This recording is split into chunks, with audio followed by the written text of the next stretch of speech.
Buenos días a todos. Agradezco mucho esa invitación para esta sesión académica de la Asociación Mexicana para la Salud de la Adolescencia. Es importante conocer lo que es la discapacidad auditiva. ¿Podemos pasar a la siguiente?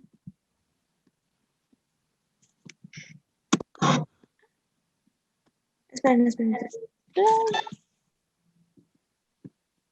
Perdón, se me trabó un poquito la... Voy, un momento. Cuando se traba Lourdes, haz clic sí. en el mousepad y haz clic en el Enter y haz clic en varias al mismo tiempo. Ahí está ya. Listo. Gracias, perdón. Gracias. Este mes conmemoramos el Día Internacional de la Audición, o sea, el 3 de marzo. La Organización Mundial de la Salud se encargó de poder establecer esta fecha para poder dar a conocer la importancia de que lo que es prevenir una discapacidad auditiva a tiempo, ya sea estableciendo el tamiz auditivo o también dando estrategias importantes que los padres de familia deben de ver en sus hijos para determinar si tienen o no tienen una deficiencia auditiva. La Organización Mundial de la Salud establece que debemos prever este tipo de padecimientos antes de que ya no se pueda realizar alguna acción que pudiera ayudar a corregir la pérdida auditiva de aquellos jóvenes o niños que la van a presentar. La que sigue, por favor.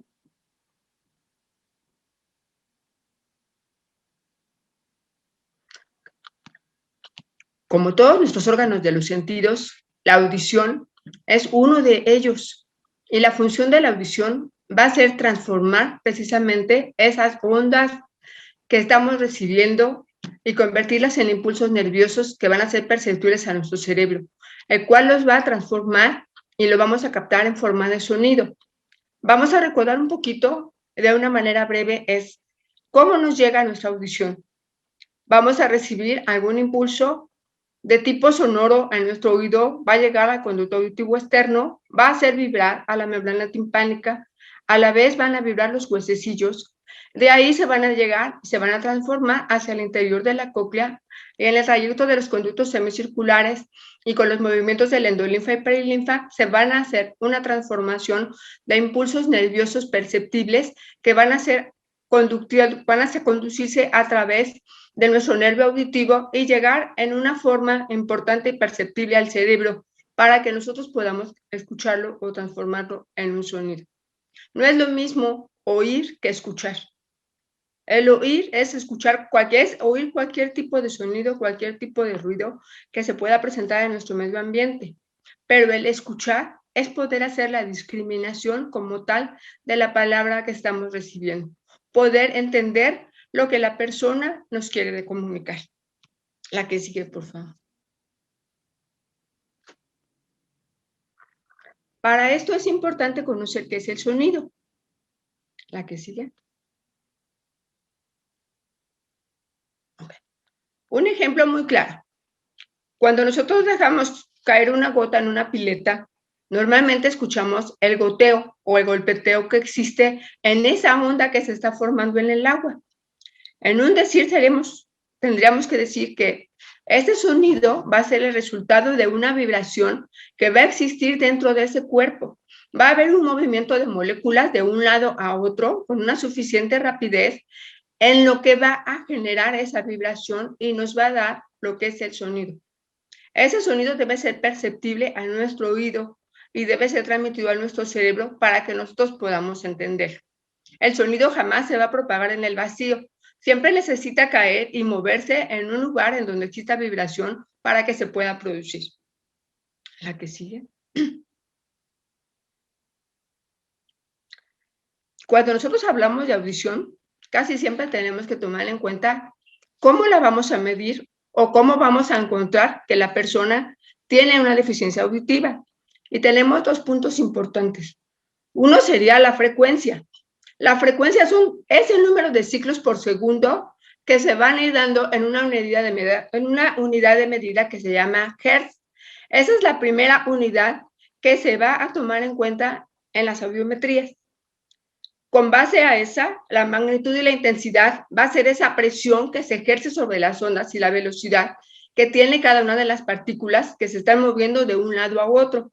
Entonces, de este tipo de conducta va a descifrarse o va a derivarse lo que se llama el decibel, en la mínima cantidad de audición que el oído humano puede ser capaz de percibir. Nosotros tenemos que conocer cuáles son los umbrales subliminales para poder reconocer cómo está la audición de nuestro paciente. ¿Qué sigue?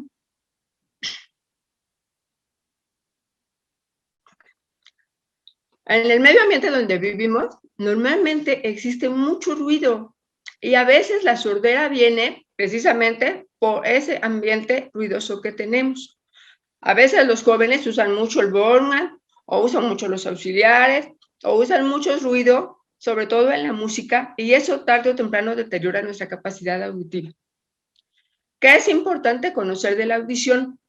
En la audición, una de las ramas importantes es lo que es la audiología. Precisamente todas las personas o profesionales que se dedican a la audiología van a estudiar esos problemas de audición y los van a relacionar con aspectos de foniatría, de geriatría, de pediatría, de neurología o de psiquiatría misma. Siempre la audiología se va a tener que apoyar de algunos otros elementos o de algunas otras ramas de la medicina para poder determinar la patología que nuestro paciente tiene, ya que pueden existir algunas patologías que pueden ser sindrómicas o que pueden no tener ningún síndrome.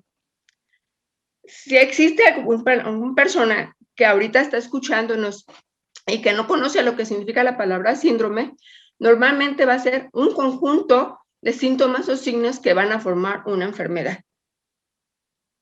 Después de ahí tenemos lo que es la audiometría. Casi todas las personas, después del tamiz auditivo y posterior a una etapa de primaria o secundaria en donde se detecta una deficiencia, se les puede llegar a hacer un examen que se llama audiometría. Entonces, la audiometría va a ser esa medición de la audición en los umbrales liminales, como será a través de un campo auditivo. ¿Cómo vamos a poder definir una audiometría? ¿Qué tanto conocemos de la audiometría? Un ejemplo muy breve de lo que es el umbral liminal primero. La que sigue, por favor.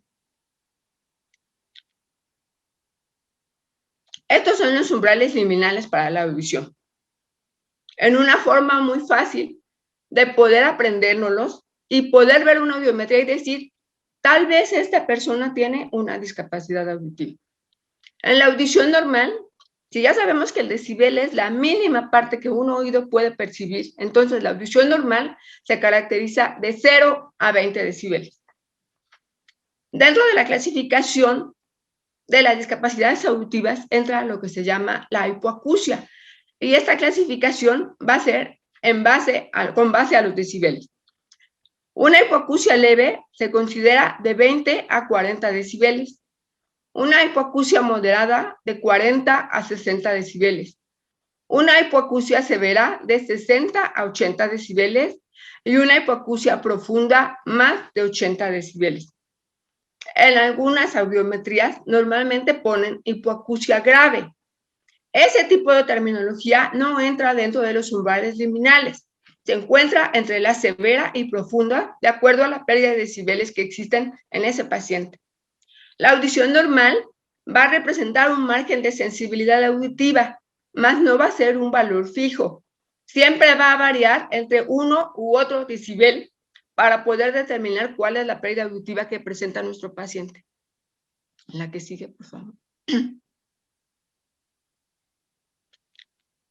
Vamos a ver un ejemplo muy sencillo. Estas son las tarjetas que se utilizan para las audiometrías. Hagamos y formemos en la primera parte del lado izquierdo, ese no se van a marcar los decibeles, y en la parte superior es los hertz, o son las ondas o ciclos por segundo que se va a transmitir un sonido. Si alguno de ustedes ya conoce cómo son las audiometrías, por lo regular, las van a meter en una cabina que está totalmente forrada, cerrada, a veces tapizada con corcho, para evitar que se escuche cualquier ruido externo. Y se van a estar dando poco a poco determinados tipos de sonido, desde los muy leves hasta los muy altos, desde los muy agudos hasta los muy graves, para ver cuál es la capacidad perceptible del oído de cada persona a la que se le realiza una audiometría. Es muy sencillo verlo. Siempre tenemos que saber el color rojo que va a utilizar se va a corresponder al oído derecho y el color azul va a corresponder al oído izquierdo. Entonces, vamos a darnos cuenta en la primera audiometría que se está presentando del oído derecho, nuestra primera parte en donde nos marca que está escuchando el sonido que le están enviando es en 50. Entonces estamos hablando de una hipoacusia de tipo moderado, ¿verdad? Pero vamos viendo y van aumentando el tipo de oscilaciones y frecuencias que le van dando al paciente y llega un momento en donde pasando los 500 Hz empieza a bajar la discapacidad y baja aproximadamente hasta más de 80 decibeles. Esto estaría hablando ya de una hipoacusia profunda. Probablemente en algunos pacientes existe lo que se llama reclutamiento. Cuando hay un reclutamiento, entre más fuerte sea el sonido, lo va a rebotar la membrana timpánica y entonces va a ocasionar que escuche en cierta forma menos. Cuando cambia el tipo de sonido, vuelve a ser perceptible por el oído y vuelve a llegar otra vez a 80, 90 y vuelve a bajar totalmente. Siempre se tiene que empezar a categorizar los sonidos desde el más pequeño hasta el más alto sonido que pudiéramos darle al oído. Posteriormente empiezan a cambiar los sonidos en agudos y graves y estos serán perceptibles a nuestra audición. En la otra audiometría del oído izquierdo nos damos cuenta que prácticamente está normal. Tiene una ligera oscilación que va haciendo de acuerdo a la frecuencia de los hertz de los sonidos que se le van aplicando a la persona que se le está haciendo la audiometría. Estamos hablando sobre los 10 decibeles, entonces tenemos que de 0 a 20 son normal, es un oído normal. Cuando se llega a hacer lo que se llama la logoaudiometría, que es otra parte, como podemos definir la discriminación de la audición del paciente, entonces se da una serie de palabras de forma silábica o palabras con bisílabas para que puedan ser repetidas por el mismo paciente y en eso se vaya determinando la capacidad de discriminación que existe en cada uno de ellos.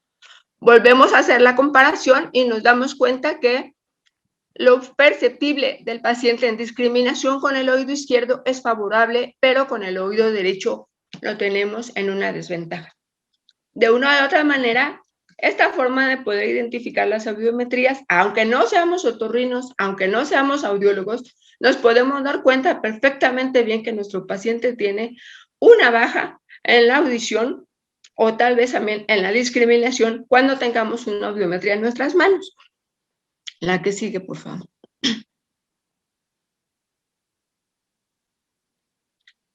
Si ya vimos que las hipoacusias se van a clasificar de cierta manera de acuerdo a los umbrales subliminales, también tenemos que las hipoacusias las van a clasificar de acuerdo a su presentación. Puede ser en el nacimiento, y esto tiene que ver mucho con el control prenatal de las mamás o las mujeres embarazadas. ¿Por qué? Por todos los tipos de medicamentos que toman durante el transcurso del embarazo.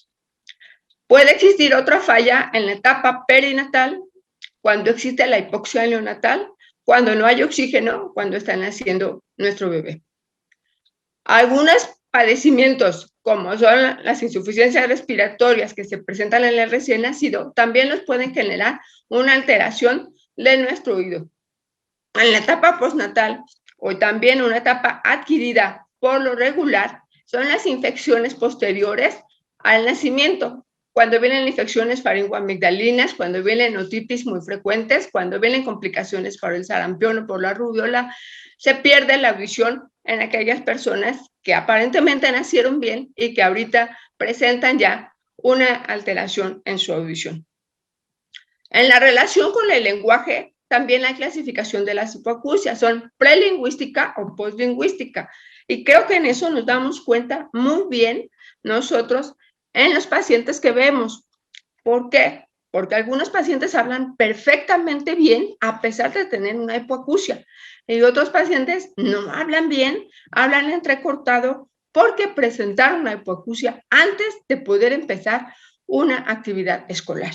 O sea, antes de que aprendieran una lingüística, antes de que aprendieran un español o completaran una primaria, ellos presentan la deficiencia auditiva y difícilmente van a poder ellos empezar a escuchar o por lo menos a ordenar y establecer el léxico del español o de la gramática. Pues lingüísticamente, entonces sí, ellos ya terminaron una primaria o ya terminaron una secundaria y tienen una capacidad muy importante de hablar y de coordinar su lengua española. Hay una patología que se llama autoesclerosis y normalmente esa se presenta generalmente en el primer cambio hormonal o en la menarca, es donde se presenta. Por eso tenemos que tener mucho cuidado con nuestros adolescentes, sobre todo mujeres. Tenemos que aprender por qué se presenta la patología. Va a tener un factor hereditario dominante recesivo, pero sí se va a presentar en alteraciones hormonales. Entonces, se va a presentar después de que ya hicieron una primaria o una secundaria y van a tener una manera muy bien de hablar sin ningún problema de entrecortar las palabras que ellos normalmente expresan. Cuando existe tipo de lesiones por la hipoacusia, podemos tener que puede ser dada en el oído externo, en el medio o en el interno, a lo largo de todo el vestíbulo coclear, hasta la corteza cerebral o en el propio nervio auditivo. Estas hipoacusias se transforman en dos: hipoacusias conductivas e hipoacusias sensoriales. Si es conductiva, el problema estuvo en el oído externo. A veces nacen sin el conducto auditivo externo, lo tienen tapado. Hay una agenesia del conducto auditivo externo y no escuchan nada. Como en el síndrome de Noonan, normalmente tienen un problema en donde el oído, el conducto auditivo externo, no se les formó y ellos no escuchan nada. En el oído medio es cuando están atacados la membrana timpánica o los huesecillos del oído. Este tipo de hipoacusia se conoce como hipoacusia conductiva. La otra hipoacusia es la hipoacusia sensorial o sordera de percepción o neurosensorial. Aquí los procesos van a afectar lo que es el oído interno. Este es un padecimiento muy difícil de corregir porque ataca cóclea, ataca el nervio auditivo, ataca a los núcleos cocleares o las vías propias del sistema nervioso. Entonces, difícilmente va a poder corregirse con alguna estapedectomía o con alguna corrección. Es normal que este tipo de pacientes tengan que manejar o la lectura de lengua de señas o tengan que usar un auxiliar auditivo. La que sigue, por favor.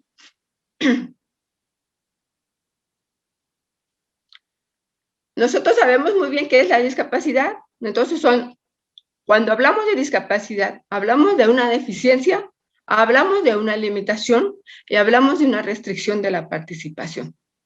Deficiencia, ¿por qué? Porque no está escuchando. La limitación es propia de uno mismo, porque uno se pone las barreras. Si uno quiere seguir adelante y con el apoyo del medio ambiente que lo está protegiendo, se puede lograr poder estudiar, poder hacer una carrera o poder hacer tal vez lo que esté dentro de sus posibilidades, pero sin ninguna limitación. Y las restricciones en la participación son propias las que le da la misma sociedad, las que los limita a seguir estudiando, la falta de intérpretes, la falta de aprendizaje en la lengua de señas mexicana. Entonces, si comprendemos lo que es en realidad la discapacidad, vamos a darnos cuenta de que tenemos algunos términos que no se deben utilizar en estas personas. Ellos son iguales que nosotros, solamente, y con el único defecto es que no pueden escuchar. Entonces, no son inválidos, no son minusválidos, no son incapacitados, tampoco son discapacitados y tampoco tienen capacidades diferentes.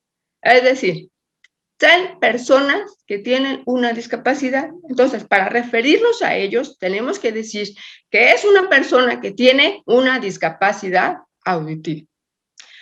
Es muy fácil decir, es sordo, es sorda, es inválido, es minusválido, tiene capacidad diferente. No, es una persona con una discapacidad auditiva. Entonces, esa es la terminología que debemos usar nosotros como profesionales de la salud y aún así, como cualquier tipo de persona. La presenta de A2, significa discriminación en las personas con discapacidad. La que sigue, por favor.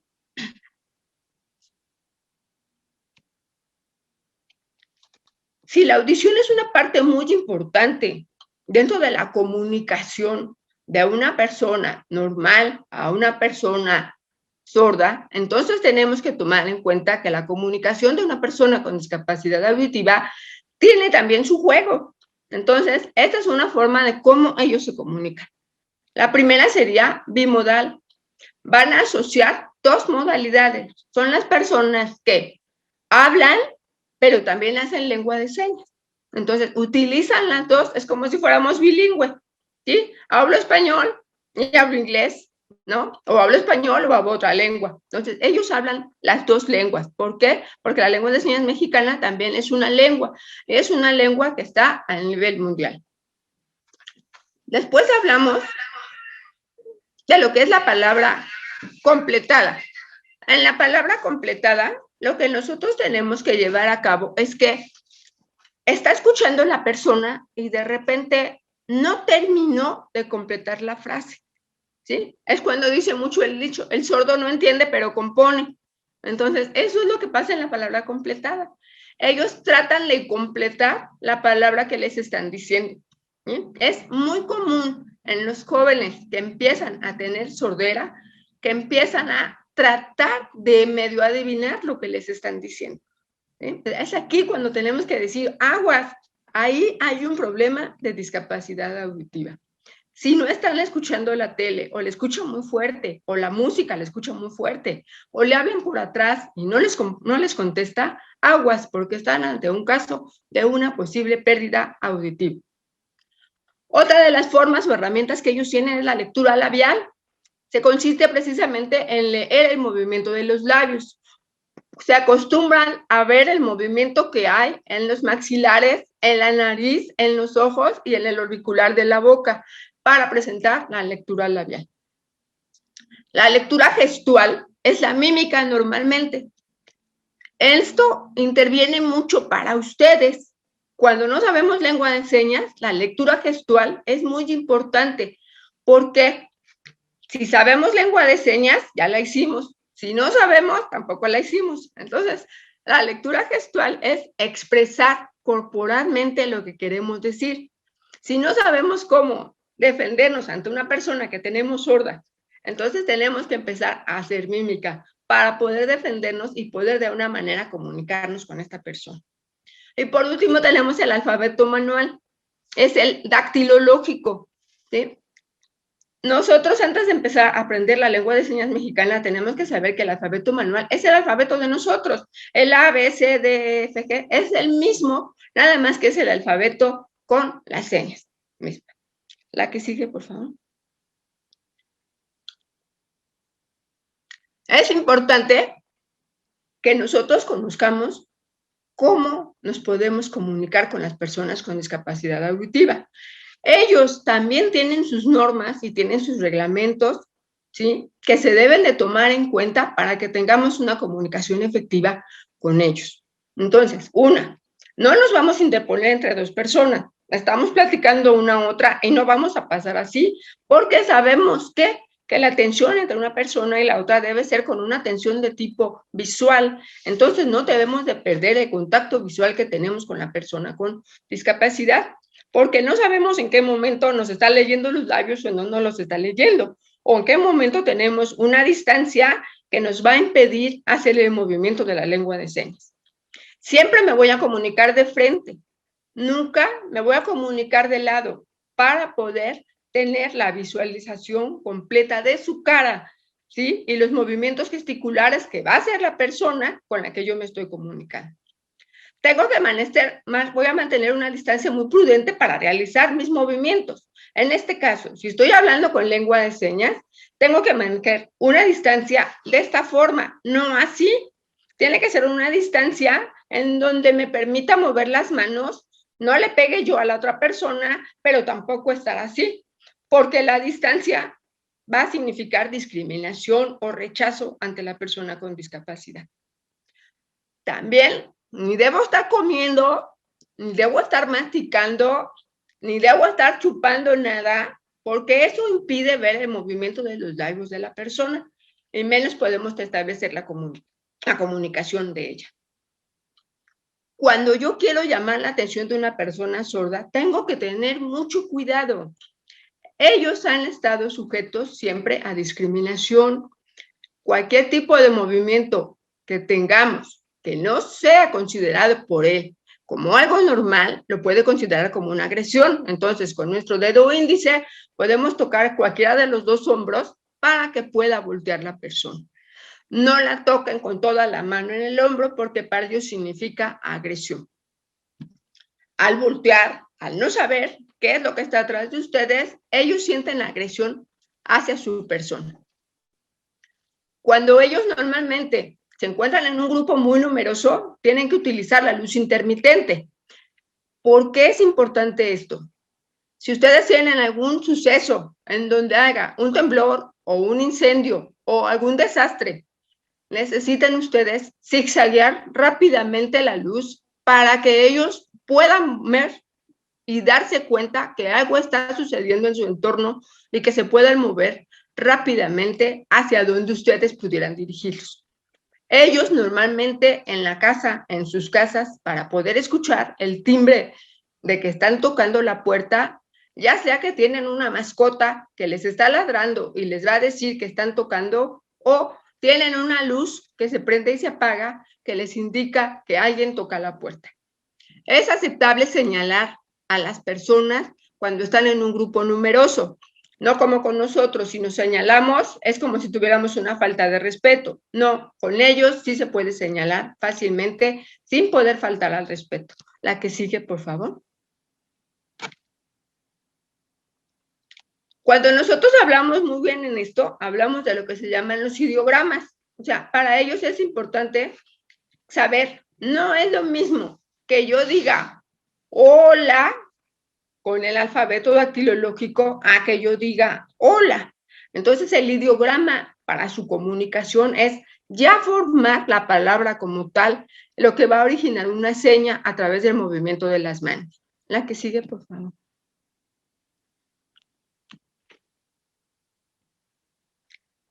Tengamos en cuenta que en lo que es la gramática de las personas con discapacidad auditiva, siempre existe lo que se llama un significante y un significado. En esta fotografía vemos una flor. El significante será, es una flor. Si el sordo la ve y la foto va a decir, es una flor, pero tenemos que darle un significado. Entonces, ellos les van a preguntar, ¿qué significa? Entonces, el significado es las cualidades que le van a dar a esa flor para que ellos puedan entender que ustedes le están hablando de una flor. Si nos vamos a un aspecto médico, pudiéramos decir, ¿tienes colitis? Entonces ustedes van a escribir la palabra colitis. El significante para ellos es la palabra que ustedes escribieron, colitis. ¿Cuál es el significado? Que le van a una inflamación del estómago para que ustedes puedan entender. Entonces, ellos, a través de ese significado que le van a dar a cada parte que ustedes quieran explicar, aún con mímica o aún con lengua de señas, ellos lo van a entender. La que sigue, por favor. Ahora sí, esto es muy importante para nosotros dentro de nuestro ámbito de trabajo. ¿Tú quieres ayudar a una persona con discapacidad? Entonces, pregúntale cómo lo puedes hacer. La que sigue, por favor.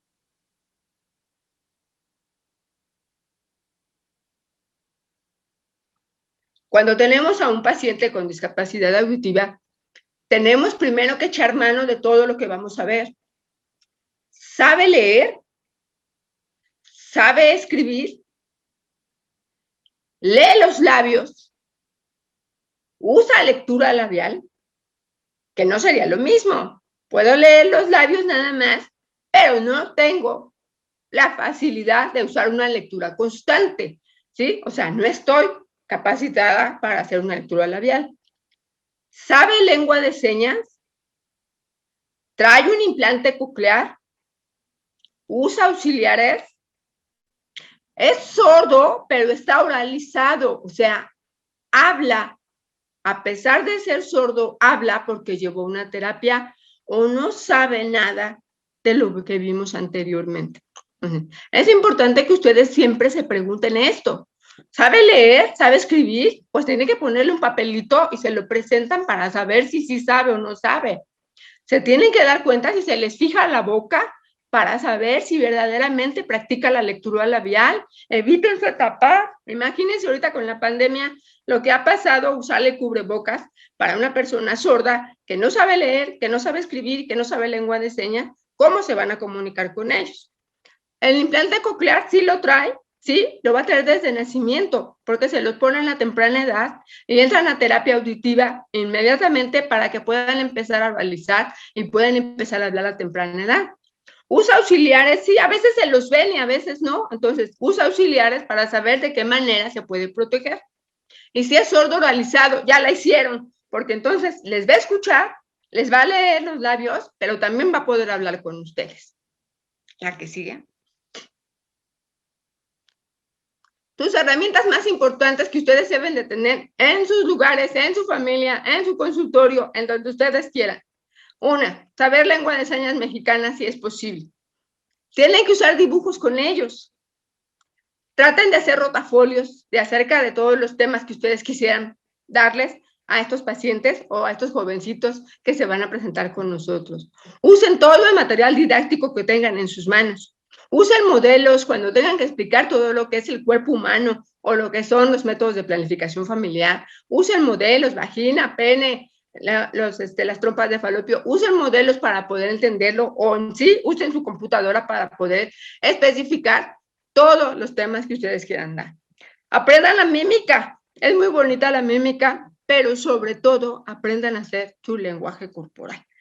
Lo que ustedes les demuestren a ellos cuando están enfrente es precisamente que no los discriminan. Trátenlos como personas iguales y normales a ustedes. Ellos solamente tienen una deficiencia, que es la deficiencia auditiva.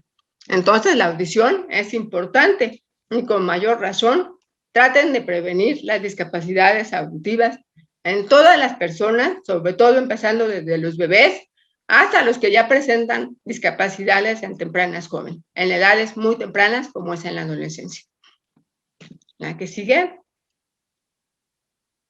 Y este es el aplauso de los sordos, entonces, muchas gracias.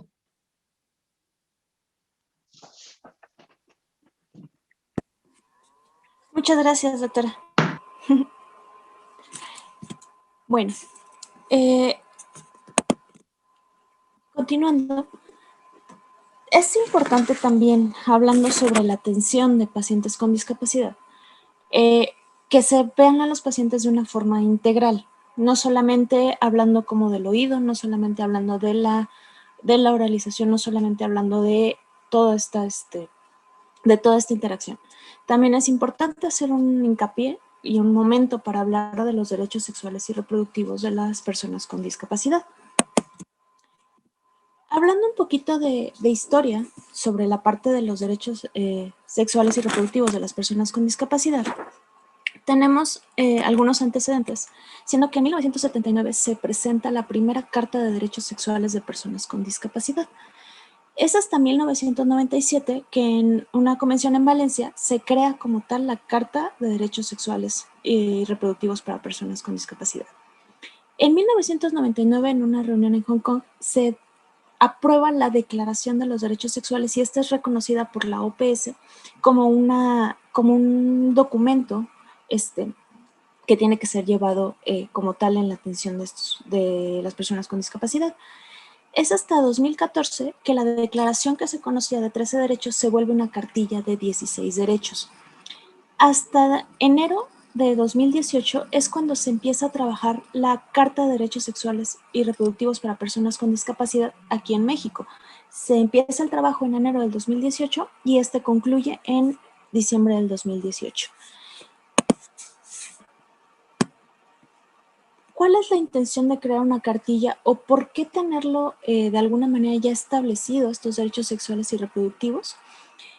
En una, si se dan cuenta, se empezó prácticamente desde los años 70, 80 prácticamente, cuando esto tendría que haber sido desde tiempo antes. Aunque nosotros entendemos que existen estos derechos sexuales y reproductivos, lo mejor es de una vez hacerlo patente y hacerlo visible para todos. Por lo mismo, poder hacerle una promoción de estos derechos sexuales y reproductivos y así también para decir, bueno, ya que están establecidos, estos son los derechos que tienen que respetarse para todas las personas. ¿Cuáles son los derechos sexuales y reproductivos? Tomamos en cuenta que son, en esta carta son 13. Uno, el primero es el derecho a una vida libre de discriminación. Esto, aunque aparentemente es como un derecho que todos tenemos en cuenta, la importancia de respecto a las personas con discapacidad se vuelve mucho mayor.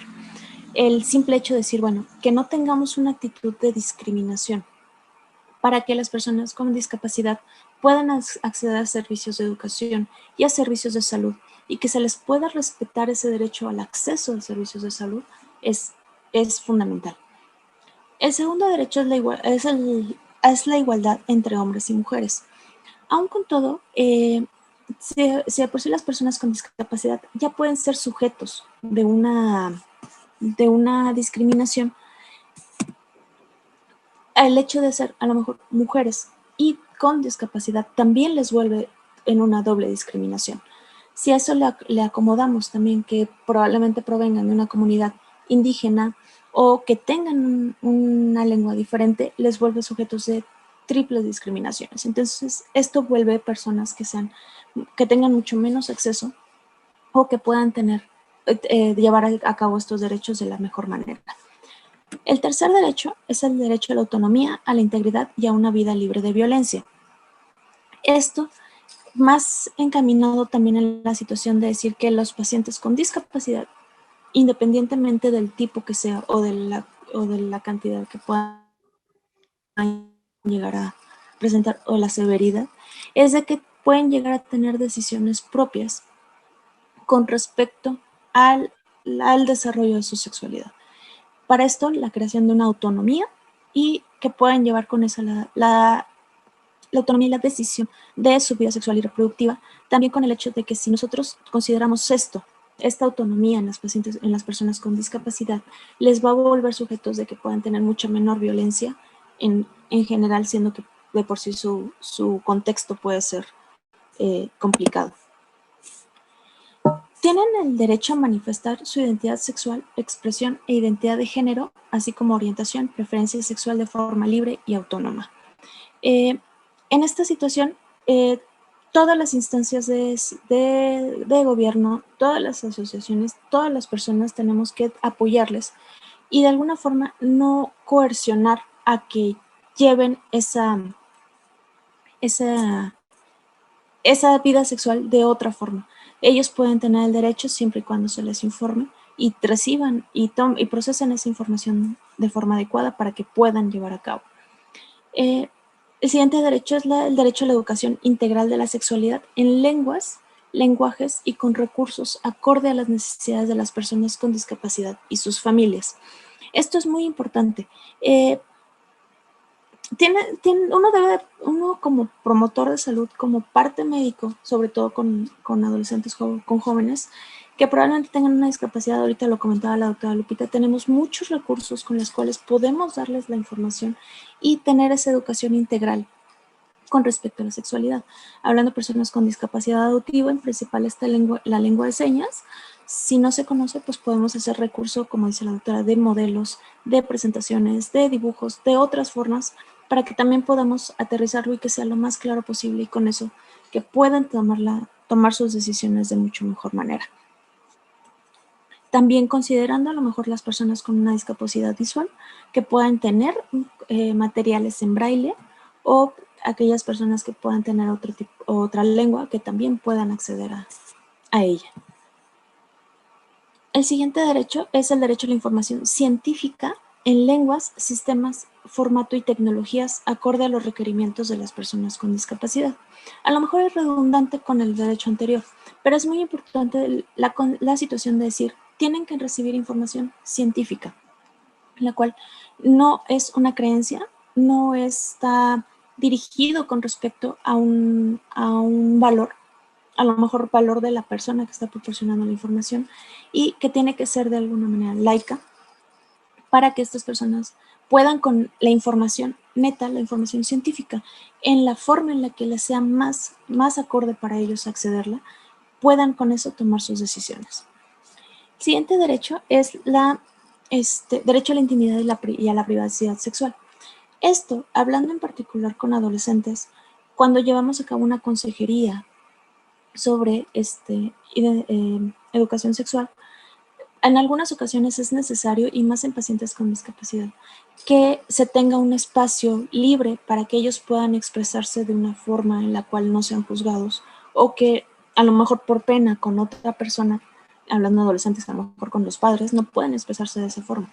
Entonces, si acumulamos los derechos anteriores en los cuales yo puedo proporcionarle con lenguas un formato y una forma en la que me puedo comunicar con él, no es necesario entonces como liberar esa intimidad o esa privacidad si así no lo desean, si así no lo quieren.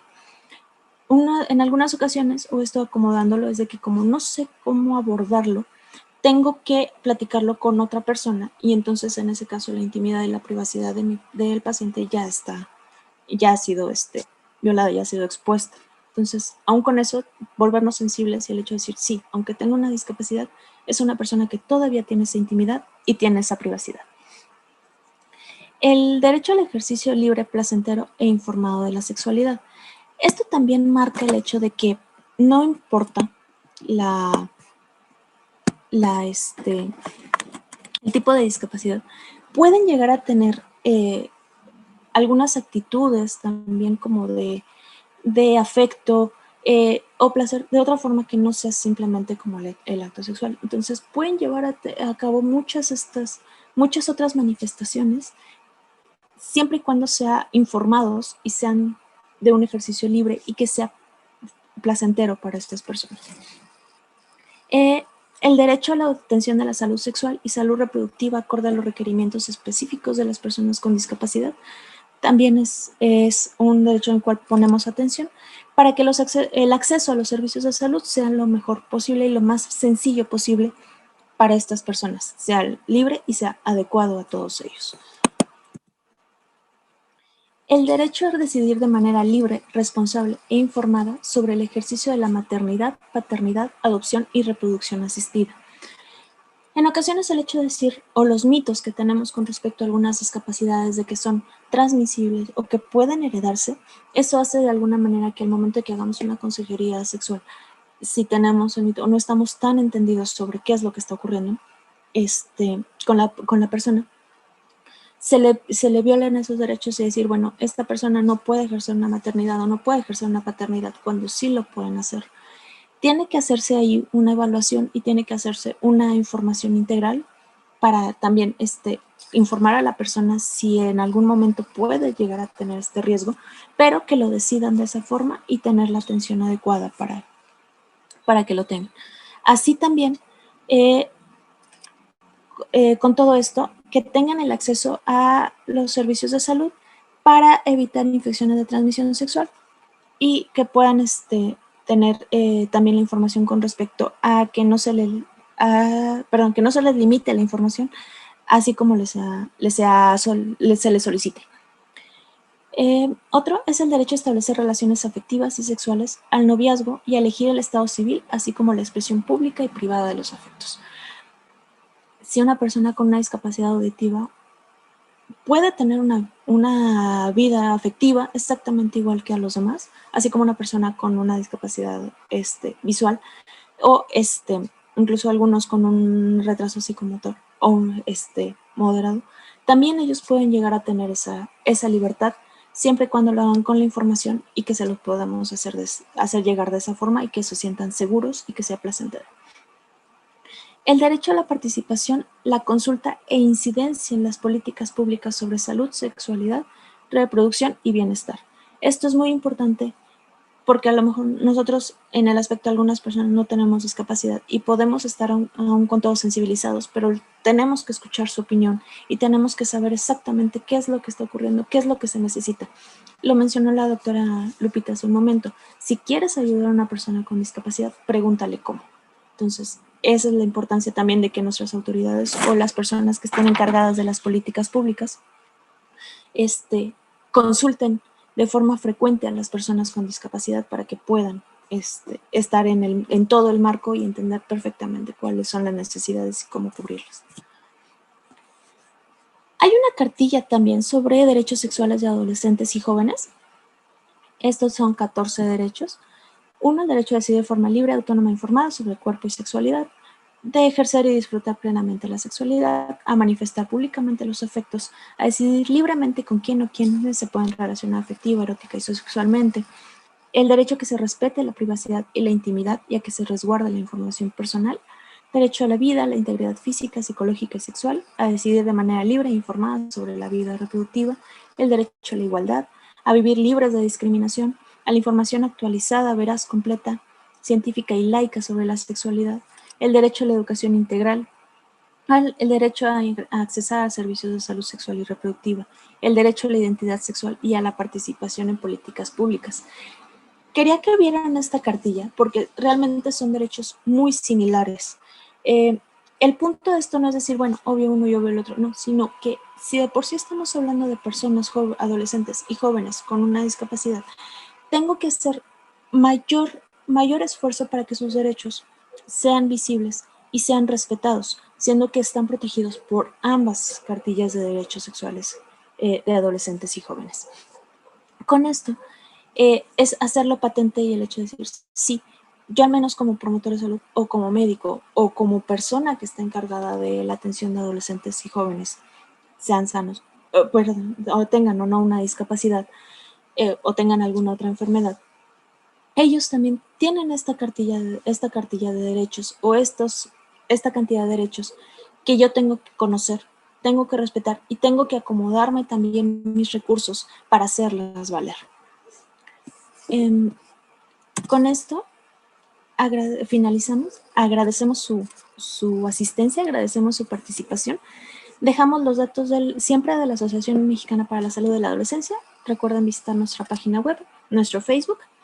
Allí encuentran todos nuestros videos, todas nuestras sesiones. Están grabados. También tenemos canal en YouTube, si gustan visitarlo, inscribirse y estar pendiente de estos videos. Todas nuestras sesiones se suben a estas plataformas para que si las quieren ustedes acceder en algún otro momento, y dejamos el correo de nuestra asociación para si desean hacer alguna comunicación posterior con nosotros. Primero agradecer a la doctora Guadalupe Palafox. Muchísimas gracias, doctora. Muchas gracias siempre por su participación y por su calidad en la información que nos da, doctora, siempre sensibilizándonos con esta parte. Muchas gracias.